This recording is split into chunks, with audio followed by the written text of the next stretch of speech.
Welcome to Nasdaq Trade Talks. I'm Jill Malandrino, Global Markets Reporter at Nasdaq. Joining me is Patrick Flannery, CEO of MayStreet, to discuss the next generation of market data infrastructure, the company's latest funding round, and its partnership with Nasdaq. Patrick, it's great to have you with us. Welcome to Trade Talks. Thanks for having me. Happy to be here. All right, now tell us a little bit more about MayStreet and what you guys do over there. So MayStreet, the purpose of our company is to build what we describe as the modern market data platform. So a lot of, you'll hear firms say something to the effect of, we need a lot of data, we're dependent on data, but we can't really be in the data business. And so what does it mean to be in the data business? And it's about, in our thinking, it's about collecting, storing, indexing, and making data available so that it's really immediately usable by firms. And so for a lot of modern markets produce so much data that it's actually really difficult to consume all that data and make use of it. And a lot of the solutions out there, no small part of our growth has been because it's difficult to actually add value to your firm by using this data. So that's really what MayStreet does, is to help collect and organize this data so firms can use it more effectively. Interesting. It feels like we're hearing from MayStreet more and more these days. Last month, you announced a $21 million Series A round, and late last year, you were named the data provider for the SEC's Midas. What else have you been up to? So Mike and I, the founders of the company, we enjoy what we do a lot. So we're both longtime software engineers. The team is based in New York. We're probably just about a mile south of Nasdaq. We're on 6th Avenue and 26th. So, MayStreet is an engineering first culture. So every day we come in and it's really about focusing on how to write great software that helps firms do more, value-oriented, customer-oriented firm.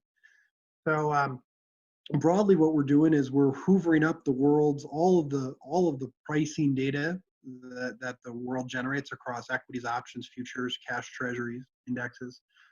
By the way, I think we actually just today signed Nasdaq's fixed income. So we're going to be working with what used to be known as eSpeed data.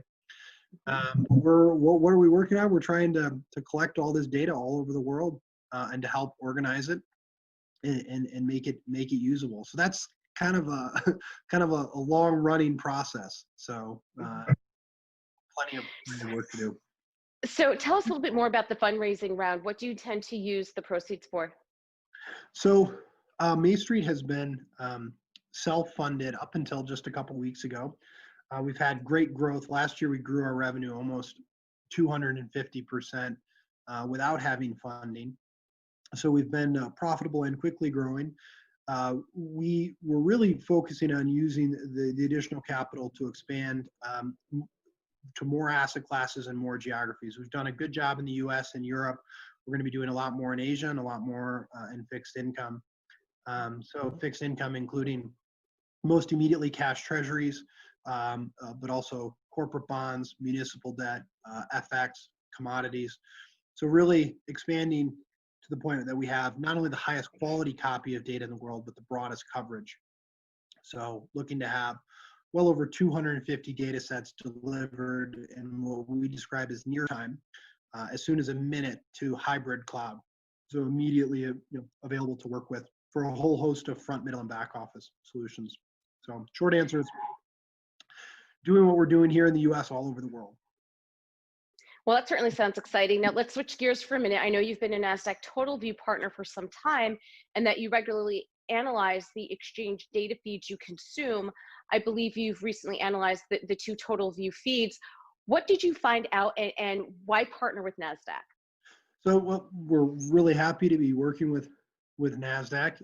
It's a great firm with great technology, great support as well.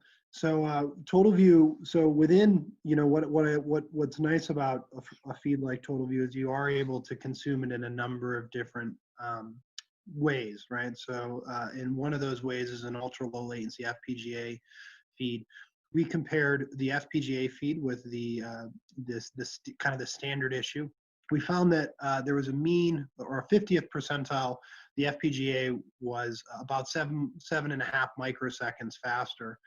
What was interesting was that the feed is not only faster on average, but is also significantly faster during periods of high volatility and volume, which has been a lot more prevalent recently. So having a hardware-based feed with more stable deterministic latency is not only interesting, but it's very useful for a lot of firms to work with, so that because they're able to digest the data more consistently.